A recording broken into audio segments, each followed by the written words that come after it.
سلام تعنا هابلي كما يتغني كبرات فتوات تختاتل تشدن رياكت سوان እግዚአብሔር ይመስገን أنا بوغني እግዚአብሔር ይመስገን سلام عليكم نسخاتكم كم زخماي كم تخونوا بعلم ملوء تسفائي أب سرعكم أسالتو أب بيتسبكم سلام تعنا فقرن كخون لكم سناي تمنيت على شتت سقط أورد رومع مو أبناء لهم عنتي كاب نريهم فليات زعباتات مالتيو أبي التوبك تقالا سايبر جن حمدو نملع تقالستي مناسي أب قدام مصر ساتلايت عملكتو زحلفوا ملقتن وبزحات زقرمه أبي الله حوتنا انتي كل حق زالنا الكاش كل حسوا لك تهزبي سيلك تسأل لا يتبل ساتلايت دو جن عفرد يتبلنا أبونا أباك أمو سرق أبرهان ويانا إيهم لا تبهليو الله فرچن እንጂ ወያኔ ለሎት በቃ ይሄ ነው የሚለው አለማወቅ ነው እንጂ ሞየን ማለት ግን ኃጢያት አይደለም አፖለቲካ ተሳትፎም ይሁን አፖለቲካ አምሳተፍ ዘሎም በርጳጳሳ ይኮንና ብዝብል ይኸይዱ ዘሎ ክፍት ለካ ህዋት ኮይና ጥምት ለካ ድማ ጸላትና ቆይ ምናበልካ ሶሎ ሚዲያውን ንሰልጠነ ዝብሎ ነገር አለን እንዳበለና እዩ ተፈታው ካብሽምካ መጀመርታ ዓድኻ ይሰልጥ ፕሊዝ በለ ባባዮናስ ንኺሮስ ተስፋ ዝሕለፈሉ መልእክት ኣሎ ክንሰምዑ ኢና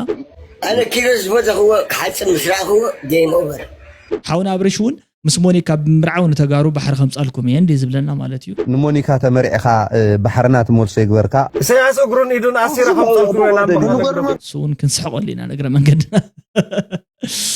انت خونا نساتهم طرح يكون زلونا شعبيه دوبات عدنا بطبق وحلو له تزي كوينو كاوروبا مصينا خنحلو اينا انداتبهل ايو انت خونا كم تزغبر غبرو انت زي كوينو ها وا زغبرت نغبرينا نحنا مالتي مودات حفتنا دهلاك كموتي زبلا قداي انت ايو because you know كلنا حنت معلت خيت تندينا كلنا جنابزي كور مرحينا ميرون كا زقطع له زبلون كالوتن اكل تحسطاتنا اي مالتي ابو تسوي ودو تسوي اسخا ابدك خونكا همبرجر نعملعكا نمنا له ما عند فيديو حيزكم قدم مسغاري حدا خلت ريتو خنا نببينا اللتا شدني نايزوم تقوايقتي زصارفو زحزوني ارتراويان اي تمصالنا بعلي ارتراويتي بجخا ناي كمناي عوت وداج زنوم دغيف زسمع جغنا ملسي امصالنا قرب انت حسبو وي انت تمهرو جن لايك كتبل تمصو انت لخا نعخا عقب تقوايقتي اي تمص مهارت نغرات امص الاتنا مالتيو حراي كبراتن فتواتن احواتي كم خمسي عللت حفتي خا مالتيو thank you I really love ذات مالتي بتعم إذا مسكن يغني اللي أزبلكم مالتو تيدي تخلاي تيدي ممهرتيو مثلا مالتيو أب حدا كبابينا أب حدا غدوبينا مالتو تيدي خاريتو كل جزء بصبع أجوابي قلت لي CR7 دوس CR3 WY لايك غير ليلو تيدي حاوي بتعمي يغني اللي فلوريدا سولومون كم يجرك يغنزا كومنت دي أصحف كيها بلانك سبيس ويكا إنبيت سبيس بكومنت بخمي ملقع خمس صحف كيها تنقر نتغلدو بتعمي يتدني غزل لكم مالتيو باريس أبراهام سلام شدن أبيدا تفيق خان ودي for a long time بتعمي زدنقكا صبق مدب كتصلو لايك إلى تنلا مالتيو هو نستفعل لي أوانات تفيق صنحي مالتيو بستفعل لي أوانات أنا تفيقتي كونكو جن اتمدباتي ناب سماعتي بتصح أي كألن اتمنتايسي حدث سابسكرايب وحد كوينو قدم حجي أزيوم صبقات مدبات زقروا لهم كهالوت شانلات نيرم يوم بستفعل لي من قدتات مالتيو عالم كل جزء ميدا يكونن نبراخا بزي كسارة زنقد نقدر يكونن مالتيو كسارة له قوله يكونن شيء كاتورط ومجنش على أما أخل مالتي زقات مكهجوافات له ورد يبات له بخوم تحت نجار مالتيو أيوه استعنا قفكات جمري خم بحدش كم خوينيو سابسكرايب نحرجركم جن حجون الشانل الذي خمل سيو مالتيو باريس أبراهام جن بتعمي يغني لي الله خا مالتيو تانكيو نقولكم نذهبكم نريئتو نمنا له مع مدب حيزكم كسجرندي بوزحات علالات يوم زلوا مالتيو ثلاث عين تجاروا له نرأيه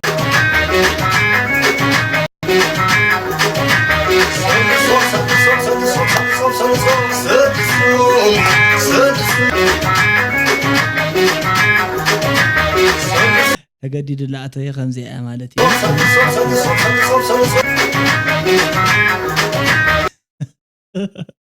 زوعي كان مالتي فاير اسكي حراي مالتي زي ادونا يبهل كلكم دحردات فلطو خينكم مالتي ازي بتعم فلوي زغونه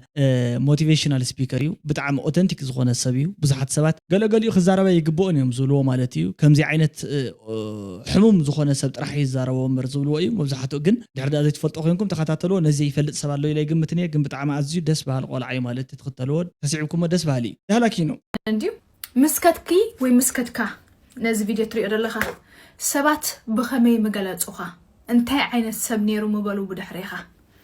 إذا حتو زي أسي لنفسكم ملسوا ويافتو كومنت صحافوا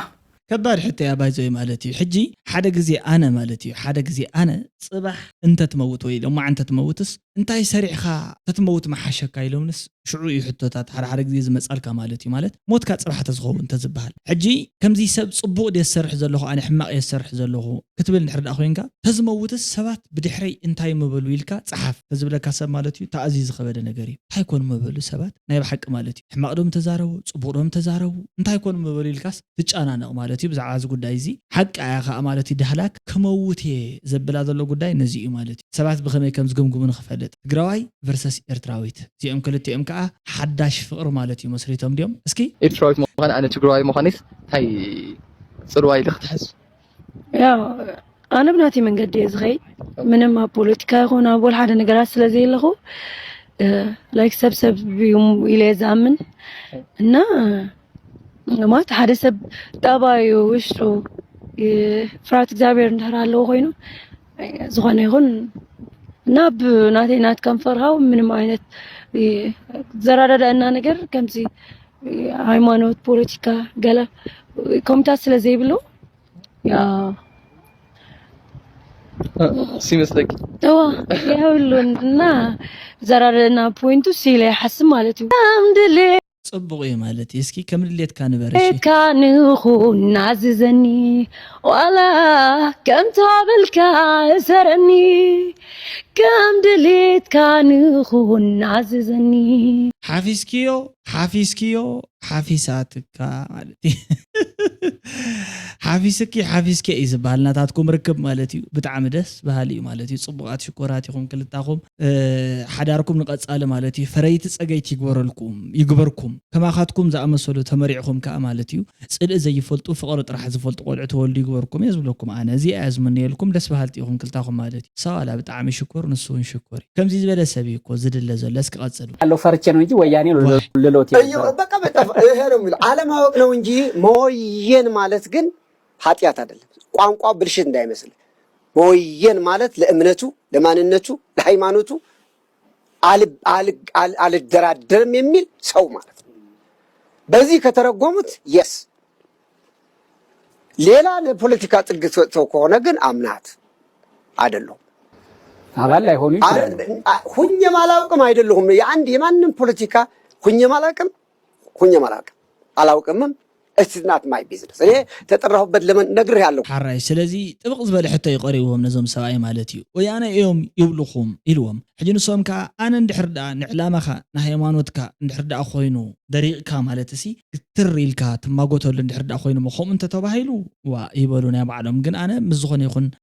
ኣባልነት የብለይ ዝፈረምክዎ ነገር የብለይ ሓሳበይ ይገልጽ ኣለኹ ኣነ ዓይነት መስለኒ ሓሳብ ከም ሓደ መራሒ ብስጋኹም ብነብስኹም ዝጠቕመኩም እዚ ነገር እዚ እዩ ካብዚ ነገር እዚ ውፁ በዚ ነገር እዚ ተኣለዩ እተው ምባለይ ድዩ ከምኡ ዶ የብል እዩ እዮም ዝብሉ ዘለዉ ዞም ኣቦና ኣነ ብወገነይ ከምዚ ብምባሎም እንድሕር ዳኣ ኮይኑ ከምቲ ንሶም ዝበልዎ ማለት እዩ ትክክል ኣይኮነን ትኻልእ ሰብ ዘለዎ ገምጋም ግን እንተኾነ ሞር ካብ መንፈሳዊ ንላዕሊ ኣብ ስጋዊ እንድሕር ዳኣ ትኩርካ እሞ ትዛረቦም ቃላት ንዋዕሎም ማለት እዩ ሲኢሎም መንግስቲ ዝሸትት ቃላት ኣለ እንዲ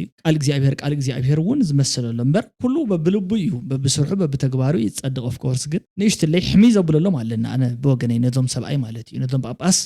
እዮም ንእሽትለይ ዝሓምየሎም ነገር ኣለኒ ኣመናሲ ኣብ ናይ መንግስቲ ዕዮታት ኢንቮልቭ ኮይኖም ወይ ከዓ ብጣዕሚ ኢንጌጅድ ኮይኖም ስለዚ ሕልፍዎት ግዜ ምስቲ ክርስትና ምስቲ ትምህርቲ ሃይማኖት እምበር ምሁር ምዃኖም ቅድሚ ሕጂ እውን ተማሂሮም መንባሮም ይፍለጥ እዩ ኣነ ቅድሚ ሕጂ ሕቶ ኮይናትኒ ንሶም ድዮም ካሊእ ኣይፈልጥን ዝኾነት መጽሓፍ ዝጸሓፉ ነዞም ኣባጊዕ ሓልዎም ራእይቺ ኣባጊዕ ድያ ገለ ትበሃል መጽሓፍ ጸሓፉ ኣቦ ነይሮም ባሰረቀ ብርሃን እዮም ግን ዝበሃሉ እዚኦም ይመስለኒ እንተዘይተጋግየ ነዊሕ እዋን ገይሩ እዩ ሕጂ ብዛዕባ ኣብቲ መጽሓፍ ንሱ ዝተጻሓፈ ብዙሕ ጉዳያት ስለ ዝነበረ ዓጀውጀው ዝመስሉ ነገራት እውን ነይሮም እዮም ማለት እዩ ብዛዕባ ዋልድባ ገለ መለታት ገለ ነይሮም ሽዑ ጀሚሩ ሓደ ዝለዓሉ ነገራት ነይሮም ማለት እዚኦም እንታይ እዮም እንታይ እዩ ኣብታ ሃይማኖት ድዩ ዘሎት መርገፂኦምስ ወይስ ኣብ ካሊእ ነገር እዩ ዝብል ወይ ከዓ ጻምእ ስልጣን ዲኹም ዝገብሮም ገለስ ይበሃል ነይሩ ሕጂ ግን ስልጣን ረኺቦም እንዲኦም ጳጳስ እዮም ክኾኑ ዝደሊ ነይሮም ጳጳስ ኮይኖም ኣለዉ እንድሕር ደኣ ንሱ ተነይሩ ማለት እዩ ከምዚ ዘብሎም ዘዛርቦም ሓደ ውፅውፅ ዝብል ቃላት እውን ትዛረቡ ንሰምዖም ኢና ማለት እዩ ኣነ ዝብል ጳጳስ ኩሉ ግዜ ንምንታይ ፖለቲካዊ ኣፍልጦ ሃለዋ ኣይኮነን መራሒ ኮይኑ ዘይፈልጥ ስለዘይኮነ ኣይኮነን ቀደምስ ንጉስን ቀሽን ሓደ እዩ ነይሩ ንጉስ ዳዊት ንጉስ እውን እዩ ካህን እውን ነይሩ ቀደም ማለት እዩ ኩሉ ይዝገበር ነይሩ ሙሴ እውን ከምኡ እዩ ማለት መስፍን ኮይኑሲ ካብ ኣምላኽ ዝመፅእ ትእዛዝ እውን ዘመሓላልፍ ዘመሓድር እውን ነይሩ ንሱ ኣይኮነን ተዋና ሽግር ኣመና ኣብኡ እንድሕር ደኣ ኣሕሊፎም እቲ ግዜ ግን መዓዘሞ እዩ ትሰብከ ትምህርቲ ሃይማኖት ሲስሕቶ ደየለን እቲ ስብከትስ ኣብ ቤተክርስትያንን እንተኾነ ዶ ኣይፅብቁን ወይ ንኣብነት ኣብ መሳጊድን ኣብ ኣብያተ እምነታት እንተዝኸውን ዶ ኣይፅብቁን ካብ ኣብያተ ናይ ፖለቲካ ቤተ መንግስቲ ዕዮታት ዝፍፀመሎም ቦታታት ዝኸውን ዝብል እዩ እንድሕር ኣጋጣሚ ተረኺቡ ክሰብኽ እየ ከምህር እየ እንድሕር ኢሎም ግን እዚ ናይ ባዕሎም ኣካይዳ እዩ ኣነ ብወገነን እሽለይ ዝሓመየሎም ነገር ኣለኒ ግን ሓታታይ ግርም መላሳይ እውን ግርም እዮም እዚ እዩ እቲ ሓቂ ህዝቢ ኤርትራ እንታይና እዩ እንተኮይኑ ትሕቶ ፈታዊና እዩ ዝበሃሉ ናይ ይዛረብን በቃ ህዝበይስ ፈታዊ ግዛዕና የብሎን ፀላኢና እዩ ዝብል ተሃልዩ ይበል ሻዕብያ ሕዚ ጥራሕ ኣይኮነን ፀላኢና ምዃኑስ ብዙሕ ሻዕሪ እዩ ከም ውዳበ ናይ ኢትዮ ኤርትራ ጎንፂ ዝበሃል ብቁም ነገሩ ግን ንትግራይን ኤርትራን ሓመድ ዘጋበረ ኩናት ክእለይ ዝኽእለሉ መንገዲ ፅቡቕ ዝበሃል ሓሳብ ዝነበሮም ሰባት ነይሮም እዩ ግን ተሳዒሮም እዩ ዓብላላይ ዝነበረ ኩናት እዩ ስለዚ ኣነ ናብታ ጉዳይ እዚኣ ብዙሕ ግዜ ርኤ ነይረ ማለት እዩ ካብቶም እቲ ኩናት ንሱ ክተርፈሉ ዝኽእል ዕድላት ሓሳባት ካብ ዘቕረቡ ሓደ ቀዳማይ ሚኒስተር ነበር ናይ ኢትዮጵያ ማለት እዩ መለስ ዜናዊ ነብሱ ይምሓሮ እዩ ነይሩ እዩ ዝበሃል ዋላ ብዙሓት ሰባት እውን ብዛዕባ እዚ ጉዳይ ዘልዒሎም ተውግዕ ተለዉ ክተርፈሉ ዝኽእል ዕድላት ብዛዕባ ዝነበረ ኩናት ማለት እዩ እቶም ካልኦት ካብ ብድምፂ ኣብዝሓ ገለገለ እዩ ነይሩ ድሓንቲ ድምፂ ኣብዝሓ ድምፂ ብድምፂ ናይ ምስዓር መሰል ገለገለ ዝበሃል ከምቲ ናይ ፕሬዚደንሻል ኢሌክሽን ሲስተም ከምኡ ዓይነት ነገር የብልናን ማለት እዩ ማዕረ ዝኾነ ድምፂ ይቁፀር እዩ ቀዳማይ ሚኒስተር ወይ ከዓ ፕሬዚደንት ካብ ናይ ኢትዮጵያ ሕገ መንግስቲ እንድሕር ደኣ ኮይኑ ናብቲ ንሳቶም ዝዛዘብሉ ማለት 50-50 ኮይኖም ንሳቶም ናብ ዝተጸመርዎ እዩ ዝስዕሪ ዝበሃል ማለት እዩ ካብ ልዕሊ ኮይኖም ግን ይስዓር እዮም ዋላ ንሱ ተሓዊስዎ ማለት እዩ ስለዚ ከምዚ ዓይነት ሓደ ቮት ብቮት ክስዕረሉ ዝኽእል መካኒዝም እኳ ተዝህሉ ጽቡቕ ነይሩ በትሽዕ ግዜ ምክንያቱ ካብ ህልቂትን ካብ ውድመትን ምተረፍና ነርና ማለት እዩ ሕጂ እቲ ዝሓለፈ ናይ 4 ዓመት እውን መቐፀልታ ናቱ እዩ ዝብል ግምትን ኣመለኻኽታን ስለ ዘለኒ እየ ባይዘወይ ነዚ ጉዳይ እውን ዛረበሉ ዘለኹ ማለት እዩ እስከ ነቐፅል በሉ ሽዳሕና ተበዲስ ኣበባ ኮይኑ ጥሩምባ ዝነፍስ ዘሎ ዝሓሰቡ እንተልይዎ ምስ ካልእ ኮይኑ ናብ ሻዕብያ ክወፍር ይኽእል እዩ ንሕና ናብ ሻዕብያ ይንወፍር ደቅናን ሰውእትናን ከፊልና ሊና ዝዕላማ እዚ ዝኸፈልናሉ ኣፅኒዕና ኢና ንቃለስ ሰላም ምስ መንግስቲ ፌደራል ብሰላም ትውዕል ፕሪቶሪያ ዝተፈረመ ክትግበር ኢና ንቃለስ እዚኣ ኢና ክንሰርሕ ዘለና እሺ ትማሊ ሰኣን ውሕልለ ተኣላልያ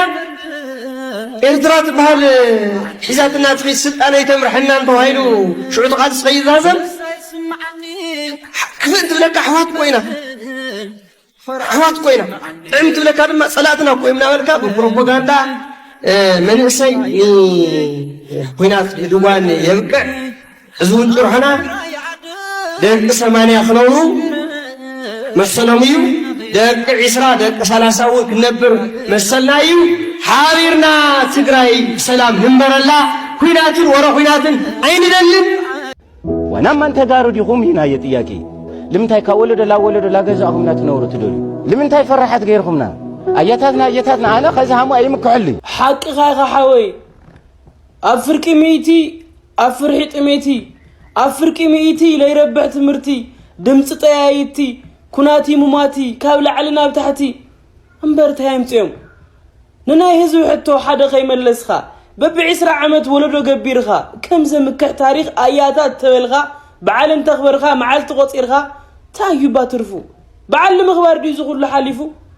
እሞ ሓወይ ኩሉ ኢኻ ኢልኻዮ መን እኳ ሰማዒ ፀረ ሰላም ርእሲ ናይ ዘይምሕሳብ ፀግዒ ንዖም ንምንቃፍ ተወድዩ ብርዒ ሓራይ ስለዚ እዞም ክልተ መናእሰይ ከዓ ማለት እዩ መንእሰይ እንትውድእ እንተሎ እንዳተወድእ እዩ ዝኸይድ ኢለ ኣነ ሓሳበይ ገሊፀ ጉዳይ ናይ መናእሰይ እንድሕር ዳ በዚ እንተቆፂሉ ንዓኻትኩም እውን ኣዝዩ ሓደጋ እዩ ተጠንቀቁሉ አንቱም ኣብ ወንበር ሒዝኩም ዘለኹም ሰባት አንቱም ደስ ዝበለኩም ዝመሰለኩም ትዛረቡ ሰባት ተጠንቀቁሉ ኢላ ሓሳብ ገሊፀ ማለት እዩ ግን እቲ ጉዳይ እዚ እንትገልጹ ሪኤ ይፈልጥን ኣነ ብናቴ ወገን ንምንታይ መንእሰይ ተቃለሰና ንምንታይ ተዛረበና ንምንታይ ከምዚ ናይ ምኹራይ ስምዒታት ገለ ዝመሳሰሉ ነገራት እውን ይረኣዩ እዚ ከዓ ንዓና ጽቡቕ ኣይኮነን መንእሰይ እንተተዛረበ መሰሉ እዩ ምክንያቱ ልክዕ ብትእዛዝ ፈጣረ ካይዳና እንድሕር ኮይኑስ ተዓብይ ቀዲም ይመውት ቀጽልቲ መንእሰይ እዩ እንድሕር ፈጣረ ተዘይቀይሮ እዚ ጉዳይ እዚ ድማ ናይ ፈጣረ ትእዛዝ እዩ ማለት እዩ እስኪ ንቐጽል ኣብዚ ጉዳይ ንሞኒካ ተመሪዕኻ ባሕርናት ሞልሰይካ ይቕኒልና ብጣዕሚ ኢና ነመስግን ምሳና ስለ ዝመጻኻ ናይ ቫላንታይን መዓልቲ ሓቢርኩም ንርእየኩም ብዘይመርዓ ቀይሕ ባሕሪ መንከልክልኒ ናይ ኣሉላ ናይ ዮሃንስ ዓዲ ዘንሕዝ ኣብሪሽ ክተት ኣውጅኒ ኢሳያስ ከመይ መስለካ ኢሳያስ እግሩን ኢዱን ኣሲራ ከምፀልኩ ኢሳያስ ኢዱን እግሩን ኣሲራ ከምፀልኩ ናብ መቐለ ናብ ሙዚየም ከእትወ ናብ ናይ ሃፀይ ዮሃንስ ቤተ ብሰብኡት ሰብኡቶም ሓደን ሓምሳ ሃገር መስሓል ኣኽራን ጾሮና በለሳ ነብሪ ወዲ ነብሪ ተላይ ወዲ አንበሳ ወዲ ዓብሩባ ወዲ ሩባ መረብ ኣብ ጽንዓታት ኪሉ ወትሩ ዝረባረብ ታይገር ክሳድ ዒቃ ገዛ ሐምለ ታይገር ዝባን ሰብዑ ወቃዕ መፍለ ኣብ ሽግር ዝኹላዕ ብርሃን ገጹ እምባ ሒሉ ዝንቁ ኣሰይጥዑም ድምፁ ኣርሓ ጻዕዳ ቀላይ ጎቦታት ዝዓጹ ግጥሚ ማለት እዚ ፍሉይ እስኪ ሓራይ እስኪ ኣብ እዩ ሃገረ ቡሪ ሕዋት ይብለና ለስኪ ቃለሳ ኣለኹ ፍርሓዊ ኤርትራውነት ዝብስ ገዲፍ የለኹ ማለት ነይረ ግን የለኹ ኣብኡ ይኣምን ነብቲ ኤርትራው ኣብቲ ኤርትራ ዝበሃል ሃገር ኤርትራውነት ዝብል ግልሳይ ገረመለ ካብኡ ወፅሲ ሃገሩ ዝብል ተረዲካ ኣብኡ ኣሚና ኣብኡ ቃለሳ ኣለኹ ንኸምኡ ክመፅእ ምክንያቱ ዝነበረ መልሶ ስለዝፀል ዘሎ እታ ኤርትራ ትበሃል ዘላ ብሙሉእ ኣደይ ሃገረ ቡር ክትከውን ጨርቂ ስለምንታይ ተዓንመላ ጨርቂ ባንዴራ ስለምንታይ ተዓምነሉ እዚ ጨርቂ ይኮን ቀዳ ነገር ጨርቂ ካዛረብ ከለኻ ርእስኻ ሓስስ በላ ክብረካ ዝኽላነ ወለደይ ማዕረ የለኻ ፀፊኻ ወድደይ ስማዓዶ ስማዓዶ ጨርቂ ይኮን እዚ ገረዳካ ጨርቂ ትባስ ኣለኹም ስለምንታይ ብጨርቂ ትባስ ኣለኹም ስለምንታይ ንሕና ብጨርቂ ጨርቂ ይኮነ ዝናትና ደምና ቦታትና ነዴታትና ኣይፈጠና ታሪክና የዲኻ ናይ ቦኻ ኤርትራዊ ደይኮን ገና ሎማዓንቲ ከዓ እዚኦም ትሪእዎም ዘለኹም ማለት እዩ ካብ ሰነ ዓፈስ ናይ 15 ኪሎ ሜትር ጥራይ ርሒቆም ይርከቡ ኣለዉ ተባሂሉ ንሕና ከዓ ሻዕብያ ከምኡ ክገብሩስ ኣይፍቅድን እዩ ዝብል እምነት ነይርና ይኹን ዳ እምበር ባንዴራ ሒዞም እንዳንበልበሉ ንዓዲ በዚ ክንኣቱ ኢና በዚ ክንኣቱ ኢና እንዳበሉ ዝኾነ ስትራቴጂ እንዳሓንፀፁ ርዮምና ኣብ ስእሊ ርኢናዮም ማለት እዩ ገሪምና ተገሪምና ሕጂ እንታይ ዝበሃል ኩሉ ግዜ ከም ዝብልዎ እትዮም ለባማት ወይ ከዓ እቶም ፈላጣት ማለት እዩ ስዕረት ሲ መጀመርታ ኣብ እምሮ ሽዑ ከዓ ኣብ ተግባር ኢሎም ኣብ ሚድያታት ዳርጋ ጽቡቕ ክኸዱ ጸኒሖም ሕጂ ኣብ ተግባር ተሰጋጊሮም ኣለዉ ስለዚ እዚ ዝኸይድ ዘሎ ኸይዲ እንተኾነ ከምቲ ዝግበር ግበርዎ እንተዘይኮይኑ ከዓ ዋ ዝግበር ክንገብር ኢና ንሕና ማለት እዩ ዓራየ እምበኣር ኣቲና ኢና ዝብል ጉዳይ እንዴት ሕጂ መዘራረብ ኮይኑ ቀንዲ ዘሎ 20 ኪሎ ሜትር 15 ኪሎ ሜትር ተሪፉና ገለገለ እዩ ዝበሃል ማለት እዩ ኖ 25 ኪሎ ሜትር 30 ኪሎ ሜትር ገለ ክኸውን ይኽእል እዩ ኣነ ኣብቲ ጉዳይ እዚ ኣመልኪተ ዝህቦ ነቶም ተሓጒሶም ዘለዎ ማለት እዩ ንዓድና ንኣተለና ዝብል ካብኣቶም ንላዕሊ ተሓጓስ ወይ ከዓ ካብ ኣደይ ክርኢ ደሊኤ ኢሉ ዝናፍቕ ሰብ ገለስ ልዕሊኡ ኮይንካ ማለት እዩ ሓሳብካ ክትገልጽ ተፈቲንካ ንሳ ኢኻ መምሰላይ ሰብ እዩ ዝበሃል ስለዚ ኣነ ከዓ መምሰላይ ክበሃል ወይ ከዓ ክኸውን ኣይደልን ማለት እዩ ክበሃል ጥራሕ ዘይኮነውን ክኸውንስ ኣይደልን ስለዚ ትስምዒት ልዕለይ ተሰሚዕዎም ዝብል እምነት ኣለኒ ማለት እዩ ማለት ዓዱ ከኣቱ ሓደ ሰብ ይደሊ እዩ ክልተ መንገዲ ኢኻ ከኣቱ ዝኽእል ሓደ ሰላማዊ መንገዲ ካልኣይ ከዓ እንድሕር ዳ ናይ ፖለቲካ ዓቑብ ሓቲቱ ስደት ዝነብር ተኮይኑ ወፂኡ ካልእ ዓዲ ዝነብር ተኮይኑ ከዓ ንዕኡ ነቲ ፖለቲካ ዓቑብ ክሕትቶ ዝኽእል ስርዓት ንዕኡ እንድሕር ወጊድዎ ወይ ከዓ እንተወሪድዎ ወይ ከዓ ምስኡ እንተተስማዕሚዑ እንተተረዳዲኡ ብዝኾነ መንገዲ ከኣቱ ይኽእል ይኸውን ተመሊሱ ማለት እዩ ስለዚ እዚ ሓሳብ እዚ ኣብዚ እዩ ከምቲ ዝረኣናዮ እንድሕር ዳ ኮይኑ ማለት እዩ እቲ ዘረባ ትክክለኛ እዩ ተሓጒሶም ከም ዘሎ እዩ ዝገልፀልና ዘሎ ንሱ እንኳዕ ተሓጐስኩም እየ ዝብለኩም ኣነ በቃ ካሊእ ነገር ኣይብልን ማለት እዩ መራሒና ተወዲእዎ እሺ ኣቦ ተሰውዩ ወዱ ተሰውዩ ወዱ ተሰውዩ እስኻ ኣብ ደገ ኮንካ ሃምበርገር እናበልዓካ በላዒ خلاص انت تبل على خير وهضرت تخيلنا ابو مخم تخيل سبعي عطق سرت كون كتخيلنا بدفع دقها حقيفكا بدق خالوت متصوات لقچا دوك بلاندو نهاجرنا نفكرا نهاجرنا نسوا الله نهاجرنا كل نخوننا أنا كيلوز بوزا هو حاسس مسرع هو جيم أوفر بس بايس أنت باش ماشي زي لو ندرك سك يوم ده خدا خلو ده جهان حاسس كل خليك عم سبيزي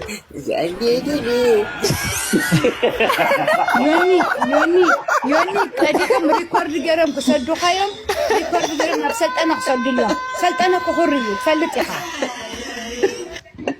ولا أنا كخورية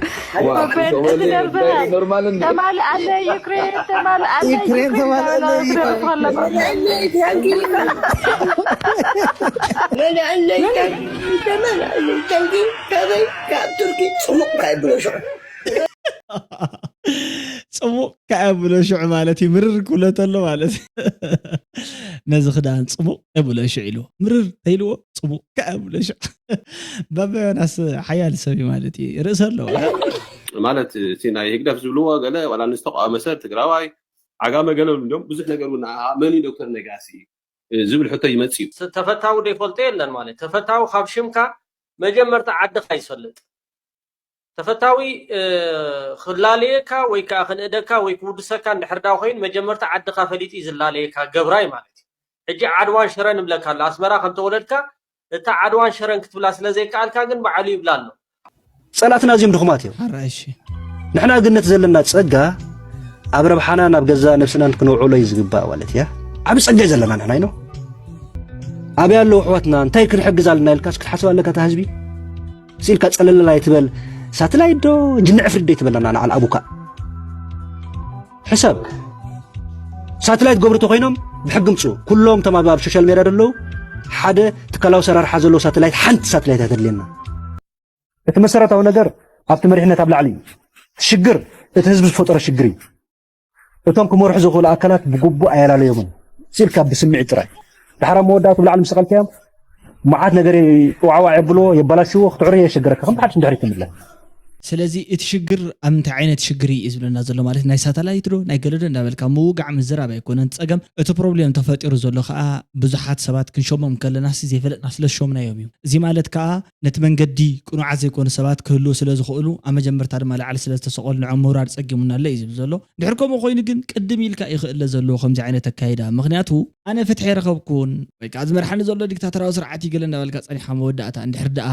ንባዕልካ እውን ዲክታተር ኮይንካ ዋጋ ስለዘይብሉ ኣቀዲምካ ኣካይዳኻ ከተፅፍፍን ክትፀርን ምግባር ድማ ናይ ዕላማ ብርጌድና ሓመድ ይኸውን ዝግብኦ ነይሩ ብዝኾነ ናይ ሎማዓንቲ ቪድዮ ነዚ ዝመስል ነይሩ ክሳብ መወዳእታ ፍልይ ዝበሉ ርእቶታትን ሓሳባትን ኢኹም ርኢኹም ምሽ ኣብዚ ናይ ኮሜንት ቦታ ሓሳብኩም ክትገልጹ